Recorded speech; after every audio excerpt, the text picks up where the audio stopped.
مسؤولينta heer maamul xildhibaanada agaasimayaasha dhamaantiin assalaamu calaykum waraxmatullaahi tacaala wabarakaatuh caawa waxaan isleeyahay waa habeen weyn oo runtii muddo badan ardaydu ay sugaysay inay habeenkan oo kaleeto ay isu yimaadaan oo ay iyagu qalin bedelanayo xaflad noocaan oo kale ah loo sameeyo waana habeen ayagu ay gaar u leeyihiin iyo dadkii waalidiinta ah waqtiga badan tacabka ku soo bixiyay macallimiintii iyo maamulka akademiyada muslim royal muslim waxaan isleeyahay caawa sidii halkan lagu soo bandhigay dhalinyarada yaryarka ah oo qaybtooda 5 jirada 7 jirada yihiin wixii quruxda badnaa halkan ay ku soo bandhigeen oo ay isaga daba noqnoqdeen waxaan isleeyahay wax bogaadin mudan waaye oo runtii in magaal iyo psychological maskax ahaan ardaydaas sida waqtiga loo galiyay haday noqon lahayd maaragta akademiyada macallimiinta dhigayay oo runtii furana u ah wax quruxda badan inay dhacaan waalidiintana horseed ugu ahaa waxaan isleeyahay riwaayadii halkan ay ku soo bandhigeen oo discussionno laba nooc isugu jiray oo mid uu ninkii ka horeeyo waalidka ka hadlay sabriye oo ahaa behaviorka dhaqanka ardaygu meesha uu kala imaanayo ilmuhu sidaan ognahay labada sano ugu horeyso intuu soo socodka baran hadalkana baran wuxuu ururina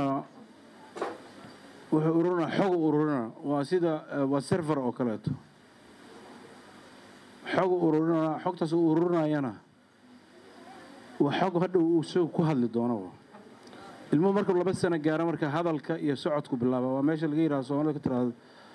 2 jir inuu socdo waa diiday in hooyadii ka xisana waa diiday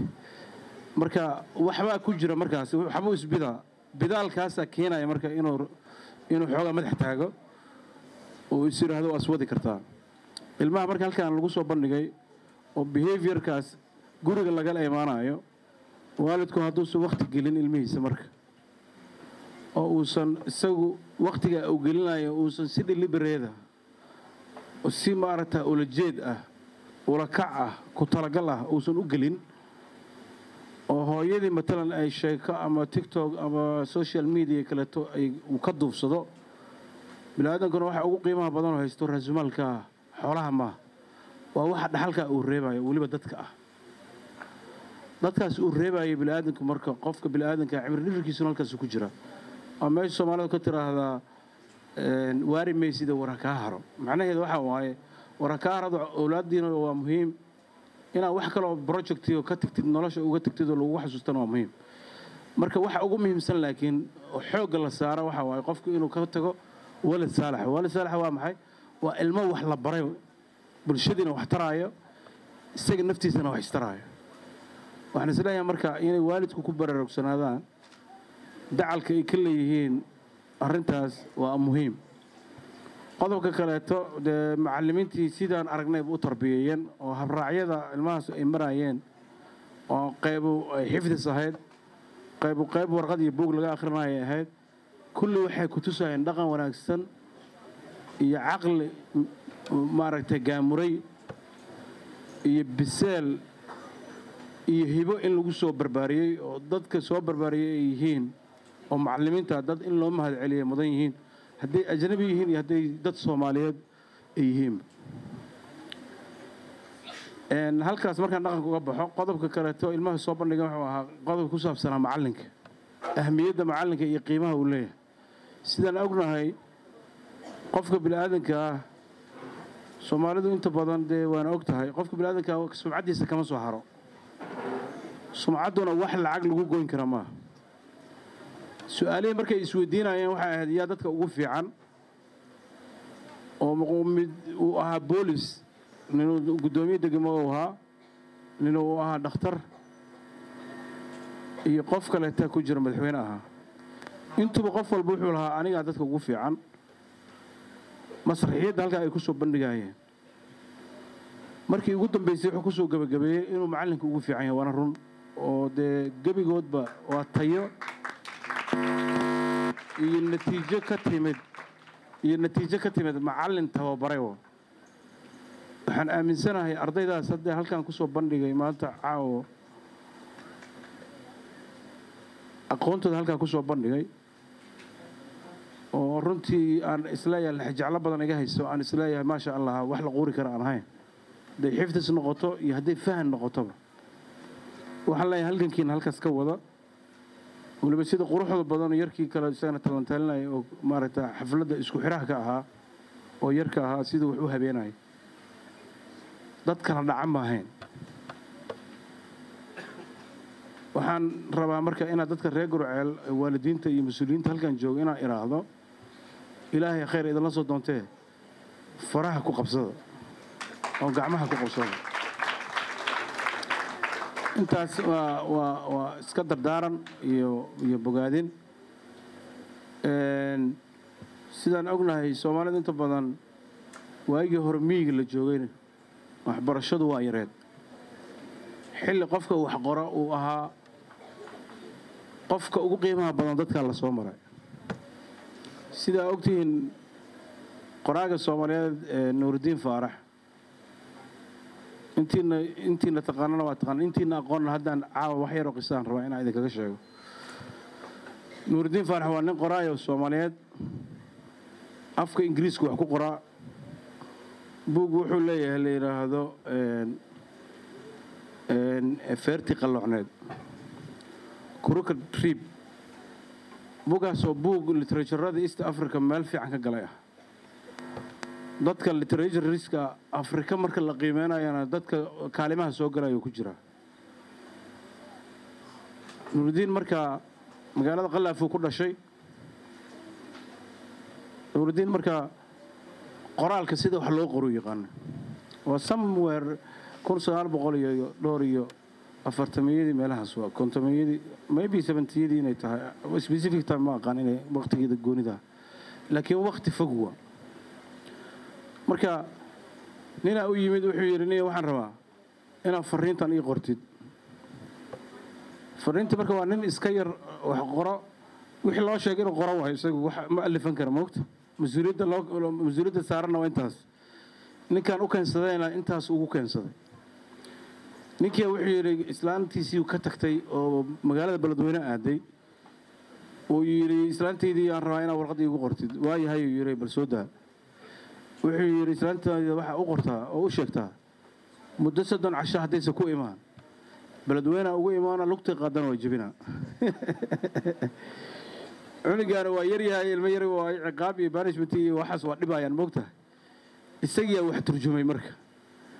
wuxuu qoraxdaa muddo 3 casho soo noqon weysid oo degdeg ku soo noqon weysid waa iga furanta islaantuna min markii warqadda u tagtay Beledweyne ugu tagtay min iyaduna tabashooyin badan iyo waxbay qabtay shibay iska tiri warqadeeda hoosta gashatay qaaliga magaalada u geysay markii 30 maalmood u dhawaaday qaaliga warqadii uu akhriyay wuxuu bas ninkaas waa ka furanta warqadii marka wixii ka dhashay ninkii muddo sugay gabadhiisii imaan weysay wax soo socdo ma leh mar dambe waxa la yiri war islaantii warqadii furiina abu soo dirtay islaanta sugaysid oo bitinaysa maxay tahay waqtigii iyo wixii maaragtaa aad sugaysayba waxba soo ma socdaan abiisu ku dacweeyay marka waxaan ula jeedaa waxa waay hibada qofka xilli hore la yimaada xilli hore la soo banbaxa sida ilmaha hal deertaan hibada ka muuqatay oo haday akhris noqon lahayd iyo haday qoris noqon lahayd wax la akhrinayo buug laga akhrinayaba iyo wax la xifdisan yahayba hibo weyn ka muuqato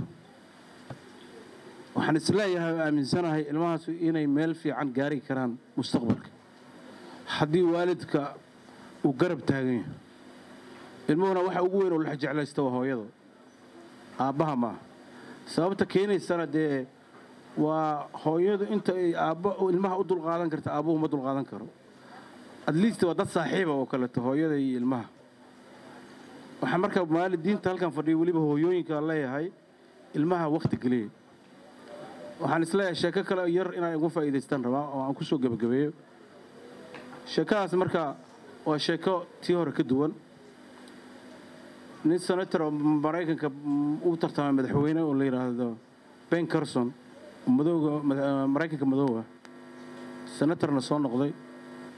ninkaasi ku saabsan tahay buugu qoray oo leeyahay big thing wax weyn ku fakar unleash potential for excellence waa inuu qofku wax weyn ku fakiro si wax ilaahay geliyey ee dhammaystirka ula soo baxo ninka marka isagoo yar hooyadiisa galmaadar iska ahayd isaga iyo wiil kale walaalkiisa iskoolka marka loo diro iskoolaadkeennuna kuwan xoogaa ka duwan yihiin marka loo diro iskoolku aado dee ardayda aan waxba akhrin oo iskoolka iska fadhiisato damiiniinta camal lagu xisaabiyo iska aha amartuna maalintii oo dhan waxay ka shaqeynaya junitor oo dee dadka meelaha tirtira iyo waxaas waa goor dambe iyadoo tabaalac waxay imaaneen 12 saac galabnimo halkaasna institutionku dee isagaa ku daalinaya markay soo noqoto waxay istiraahdaa bal waxa fiiri mase kaar yar oo waxaa jira moogtahay oo loogu talagalay ardayga haddii noqoto homeworkyo hadday noqoto contributionka galaaska uu ku sameyna oo score kaar la dhaho oo loogu qoro wixii activity iskoolka ka sameeyey fasalkiisa wixii markay hadday fiirisay mase waaba eberba intay maqan yihiin oo galabtii markay dugsiga iskool ka soo noqdaan subaxii galabtiina barooni iska ciyaara habeenkiina dhalay iska fiirsadaan waagii tifiyadu qiimaha lahaa ee tifiyada la hor fariisan jiray habeenkii dambe tiri horta dhaladan waa iyada waa rafacay adinka Soomaaliya labadiina waxa la idinka rabaa sidan aad ku jirtaan si maahan inaad wax ka bedeshaan oo librariga tagtaan oo librariga waqtiga ku soo qaata qofkii intaas wax ka bedelana aniga isaga isu gacan banaanaan Ben Carson maalintii ugu horreysay librariga tagay qofka librariga markuu tago waxyaabaha lagu yaqaan waxa waaye marka yar tahay ama aadan wax badan aadan aqoon hadba buug iska akhrinay hadba buug marka buugaagtii mid geology akhri hadba buug social akhri buug maaragta oo ku saabsan astronomy akhri suu hadba buug isaga akhrinayay wuxuu horta helay cilmi guud fasalkii dhexdiisa marka fasalkana markii hore agricultural isbeelin way agricultural isbeeliya leeyahay maalmaha kamid agricultural inuu isbeeliyo ku guuleysan way oo aan ardayda Mareykan luqadda ku hadlayna luqad Mareykan ay tahay waa agricultural waa beeraha waa beer adoo lagu yiri isbeeli oo kale adigu markii uu tagay librariga waxba iska bedelay macallinkii marka wuxuu bilaabay inuu la discuss gareeyo ka bacdina kalsooniya gashay laakiin inuu arday fiican oo wax tar yahay macallinka waa dareema gacanaysiiyeen marka halkaas macallimiintu ardayda waa caawiyaan ninkaas marka shaqadiisan wadaa ninkaas wuxuu ku dambeeyay jaamacadaha sideedda leegada ah Mareykanka oo dadka waaweyn ka soo baxaan jaamacadda Yale qaadatay oo ka soo baxay wuxuu noqday neurosurgeon dadka neerfayaasha qalo noqdo dhakhaatiirta neerfayaasha qalo dhakhtarka ugu sareeya adduunka kuwa ugu sareeyo noqdo dadka madaxyada isku dhagan oo dhasho oo mataanaha ah oo de kaysaskooda wax kala furfuri karo qali kara aysan jirin dhowr kiis oo noocaas oo kale taa oo qalay oo ku guuleystay waxaan ula jeedaa marka aan uga dan leeyahay ardayda halkan luqadda sida wanaagsan uga hadlaysay sida bright-ka wax u diyaarinaysay waxaan is leeyahay Ben Carson meel ka shisheysay gaari karaan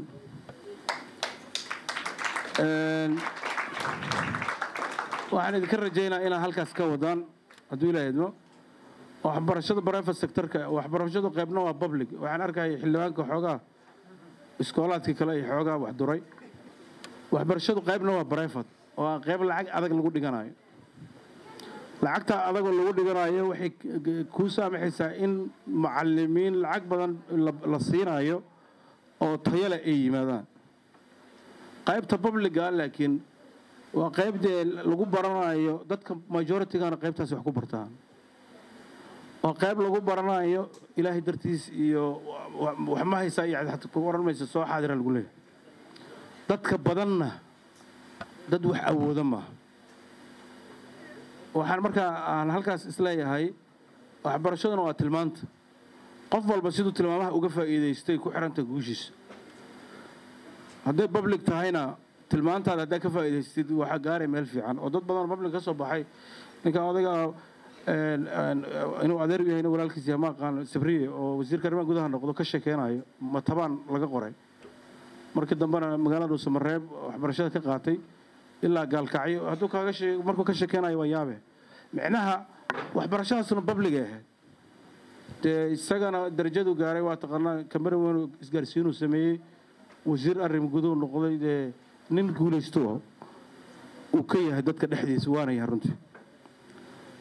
waxa uu ku soo bartay Cabdulle Cali Gaas isagoo laftigiisa ka soo bartay magaalada Samareeb buugiisa kala guurka adag uu ku qoray waxyaabaha ka sheekeynaya fursadaha maanta aan haysanaba aysan haysanba waxaan isleeyahay marka tilmaamahaas hadii laga faa'iideysto labada dhinacba qolyaha public jooga oo u badan dadka maaragta danyarta ah iyo qolyaha private-ka wax ka baranaya oo dadka wax haysta u badan waxaan isleeyahay mar walba natiijadu waxay ku xirnaan doontaa dambe waxay ku xirnaan doontaa sida tilmaamaha looga faa'iideysto intaasaan waxaan isleeyahay ku soo gaabay ardayda iyo waalidiinta iyo dhammaan maamulka Royal Muslim Academy oo bogaadina waxaan leeyahay waa bilow hawshin halkaas ka sii adkeeyo siina wada xafladina waa noo xirantahay. Assalaamu calaykum waraxmatullaahi tacaala wabarakaatuh.